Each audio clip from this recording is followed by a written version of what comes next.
kahit imposible, tandaan mo, gagawin ng Diyos para sa iyo.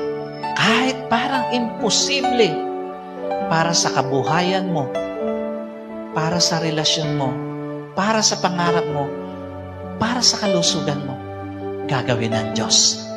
Kahit parang mahirap sa tingin mo, gagawin ng Diyos para sa iyo, para sa pamilya mo. This morning, maniwala ka, walang hindi kayang gawin ang Diyos para sa iyo. Maniwala ka, today is the day of your freedom.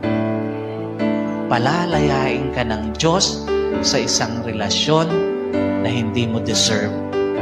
Today, kasama sa dahilan bakit muling nabuhay ang Panginoon ay para palayain ka sa isang kabuhayan na hindi mo deserve, sa isang pangarap na hindi mo deserve, sa isang kalusugan na hindi mo deserve.